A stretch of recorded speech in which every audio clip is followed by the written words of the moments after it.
But yeah, we used to get quite a lot down there. The most interesting thing I found was otter spring in there. But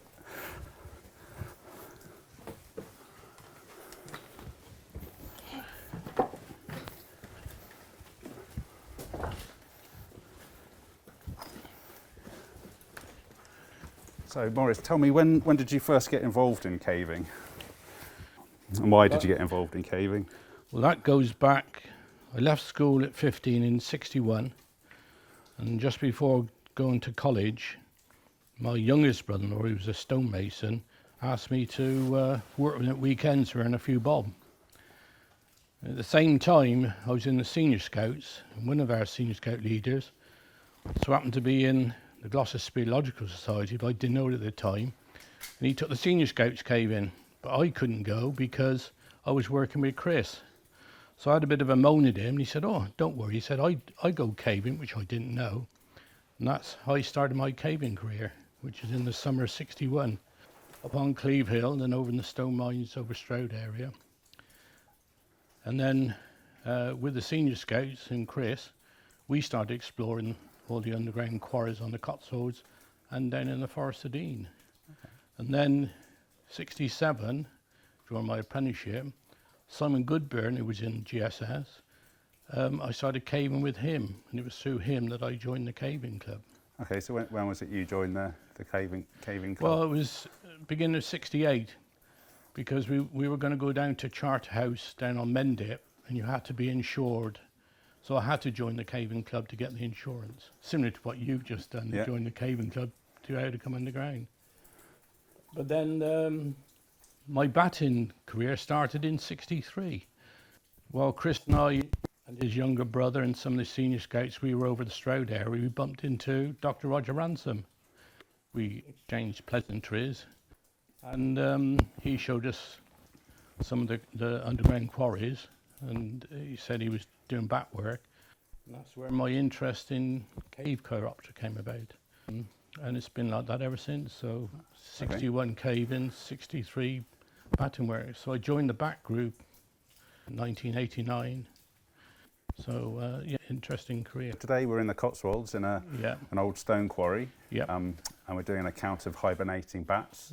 So why is it important for us to count the hibernating bats and monitor them? Well, it's important because for us to know where the bats are, and by monitoring them, we can tell whether numbers are increasing or decreasing. If we don't do it, then nobody's going to know.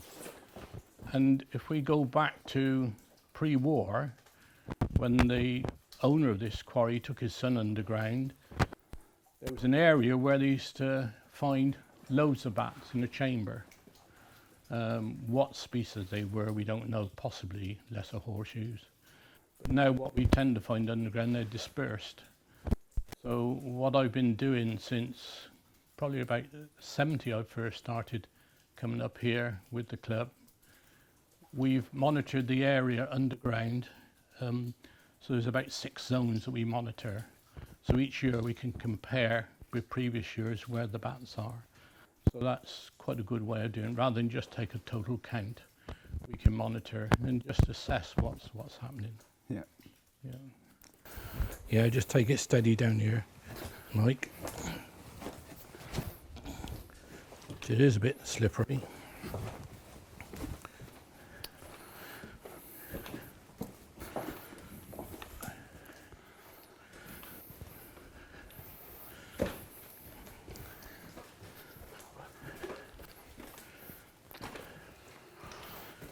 Right. How are we doing then, Maurice? What are we up to? It's gone well so far. So Area 1, we had 95 lessers. Area 2, 95 lessers. You found Dor Bentons up a fissure, and I found a Natters. So that was good. So come down now, we'll follow the railway lines down. We'll start, come back to do Area 3. But the other important thing we looked at the end of Area 2 was where there's been the big collapse.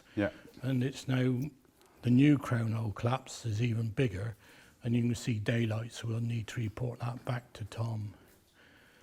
Okay then, Mike, let's go on down and do Area 3.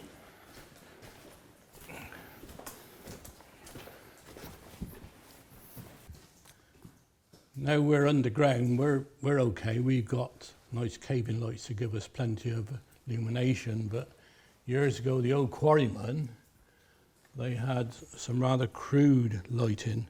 Here's what we call a clay Nelly, and they had a tallow candle stuck into there, but the tallow candle's long gone now because the rats have been in, they've chewed them away. What is tallow?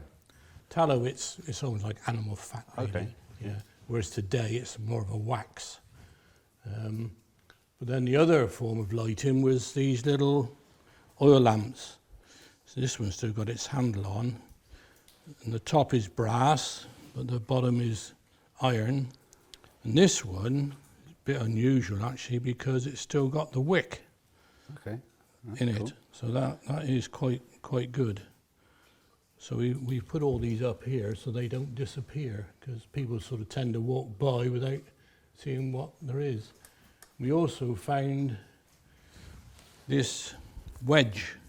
It's broken off at the bottom, but that's unusual because most of the quarrymen would have taken their tools out with them. So here would be where they've put a slot in a rot they want to split away, and put a couple of little slats in, and then pop this in the middle and just tapped it to try to split the rock away. Okay. But the other interesting thing here is we got this slot. The slots are tapered at the back, and this is where the old quarryman would have put in a Lewis. The Lewis consists of 3 strips of metal. The 2 outer ones are tapered larger at the back. The centre one's plain, so they could put the 2 taper ones in and then the middle one in the centre. And these 3 almost like bars got a hole in the end. And then a ring is put round it, which has also got 2 holes in. They could put a pin in, and that ring is connected to that Lewis. So as they pull on that ring, the tapers in the back pulls up tight into that slot. And the quarryman could have used that. Maybe there's a big block of stone further down the passage. Again, they would put another Lewis slot in, and then put a cable or a chain up to here to block and tackle, which they could then pull. And maybe above us there would be a beam with a hawser over it, which a horse down the passage. They could then, with the Lewis in that stone, they could then lift it up and then wheel their truck underneath to lower the stone onto it to take it out. And then just over here we've got the rails. There's a gauge of 1'11½", very similar to many of the slate mines up in North Wales. Right then, Mike, we'll do the last section now, section 6. Yeah, we got some up in this alcove there, so we'll count both and then we'll take an average of what we got. Yeah. Yeah.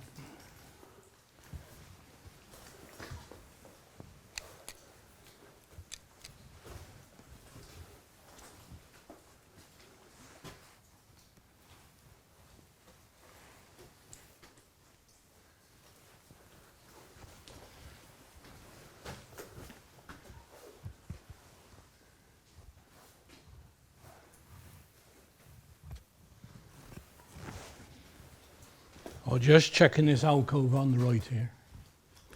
Okay. This one just above your head. Well done.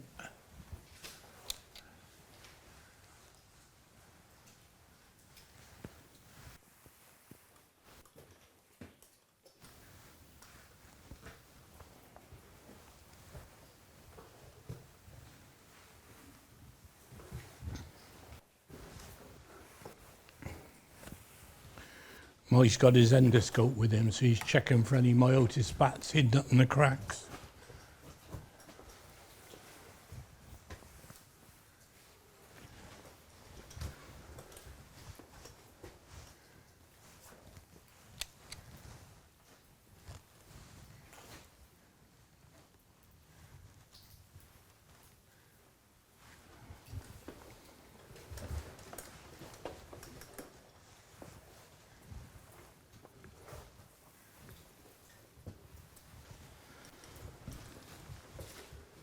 Another one of those beam slots across here. Yeah, just in case people are watching us, what we always do, we walk, stop, then we look for bats. We don't try to walk and count at the same time, because invariably on the floor there are trip hazards. Yeah. So we've got one less horseshoe over on the Right, wall. okay. Just there.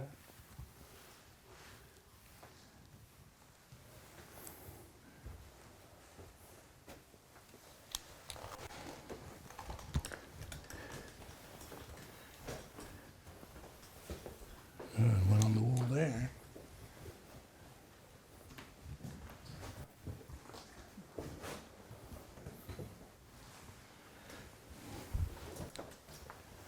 Yeah, a couple more over here.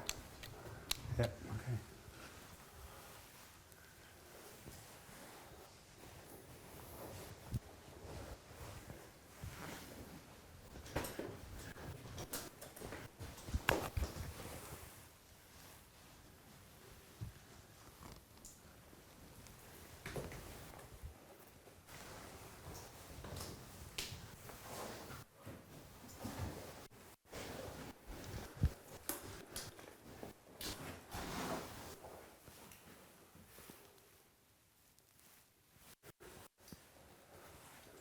Another one over the back. So one there. Any more? One above your head. Yeah. I think that's probably it then, Mike. I think so. Yeah. That's another good count for this section. It's 39. Right. Well, that was a good day today, Mike. It was. It Yeah. was absolutely excellent. Yeah. So you enjoy it, did you? Absolutely loved Yeah. every second of it. Yeah. Well, we'll stop in a minute and we'll have a little check to see what we've got. So, So what are the totals then? right, I'll have to get my eyeballs in because I'm going as blind as a bat.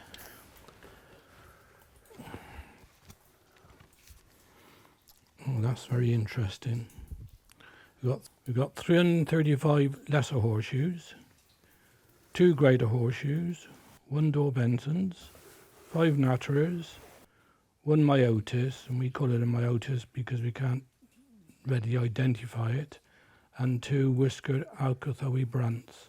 So these 3 are so closely linked, it's difficult to tell them apart unless you get them in the hand, which we're not allowed to do because they're hibernating. So that's 346 bats altogether with 5 species, which is good.